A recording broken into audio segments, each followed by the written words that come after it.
How do you actually become more creative? Between work, responsibilities, and just the constant mental load of being alive, it can feel impossible to make space for creativity. So here are 5 concrete tips that worked for me and that will probably work for you too. First, you have to get bored. And I mean real boredom. Not scrolling your phone, not listening to a random podcast, just doing nothing. Sit in public transport or on a bench without headphones, wait in line without any distraction at all, and lay in bed without a phone or a book in your hand. Neuroscientists call this the brain's default mode network. It switches on when you're not actively focused on anything. That empty space is where your brain starts connecting random dots and opens the door to new ideas. I unfortunately have to take my phone everywhere with me as it's a medical device I cannot live without. But a practical tip that helped me a lot is to put it all the way at the bottom of my bag or backpack, so it gets so annoying to take it out that I just give up trying.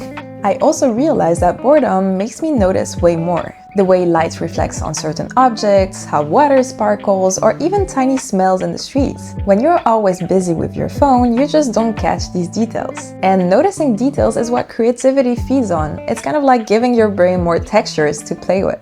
Second, let go of FOMO. For years, I said yes to everything. Parties, dinners, events, and so on. But if I'm being honest, I got way more joy from being alone in my room, working on a creative project. The truth is, 99% of the time, you're not really missing out. The real question is, when and where do you feel most satisfied? Most of us avoid asking ourselves that because the answer is quite uncomfortable. For me, daily social activities felt like an obligation. I never thought I could simply not do them. But once I finally questioned it, I realized that protecting the time that actually gives me energy is just as important as the rest. And once you figure that out for yourself, it becomes a lot easier to protect that creative space. A little practical exercise that you can try is to write down the last 5 social events that you went to and rate how much energy and joy they gave you on a scale of 1 to 10. 10 means you walked away feeling amazing, and 1 means you left drained, wondering why you even went. If out of the 5, 3 are less than 5 or 6, it means you probably need to question your choices. An advisor once gave me a life rule that I still live by today. He said, think of your life like a sports team. Everyone around you is either an A player, a B player, or a C player. A players are the ones that lift you up. You leave them overflowing with ideas and energy. B players are fine. It's nice to spend time with them, even if it's not mind-blowing, you kind of enjoy their presence. But C players are the ones that drain you. Maybe they're negative, maybe they just don't align with your beliefs anymore, but after spending time with them, you feel worse. Now try to think of the 10 people you spend most time around. It might be your partner, friends, family, or colleagues, and try to categorize each of them in that list. If your team is full of C players, it's really tough to protect your creative energy. But once you notice it, you have the option to act on it. Sometimes that means creating distance, sometimes it means spending less time with them, and in some cases, it means letting them go entirely. This applies to both your business and your personal life. Third, seek new experiences.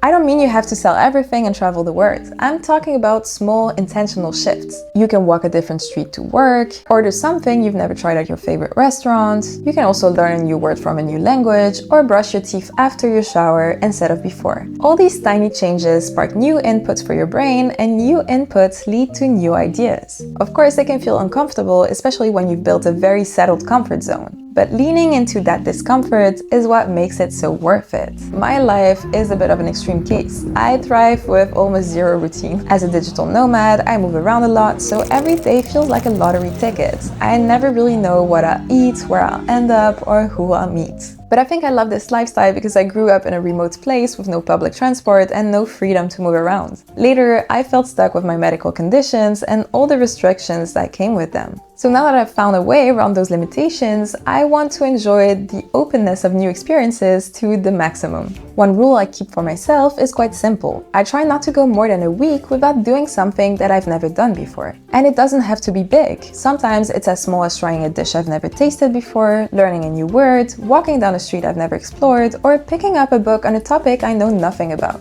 Novelty doesn't just keep life exciting, it literally feeds curiosity and creativity. Every new experience gives your brain a new input, and those inputs are the raw material for fresh ideas. Fourth, embrace failure. This one's tough, but so important. This is my first crochet project, and this is my last one.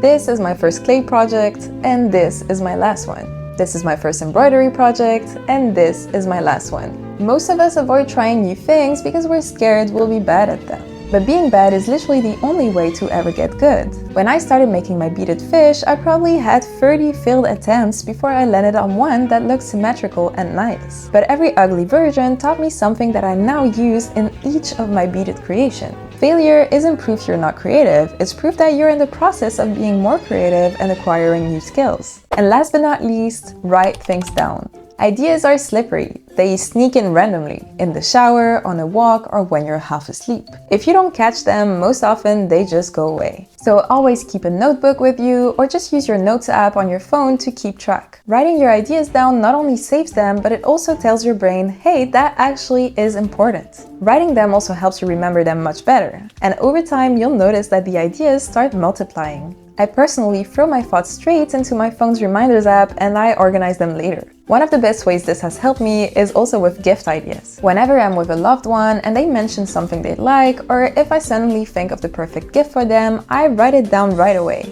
So when their birthday or special occasion comes around, I don't have to struggle, I just pick from the list. One other way to stay creative is to like this video and subscribe for more. All of this to say that creativity isn't something you're magically born with or without. It's something that you can build through habits. Getting bored, letting go of FOMO, seeking new experiences, embracing failure, and writing things down, all these small choices stack up over time and rewire your brain. The good news is you don't have to wait for someday. You can start cultivating your creativity right away, and the more you practice it, the more natural it becomes.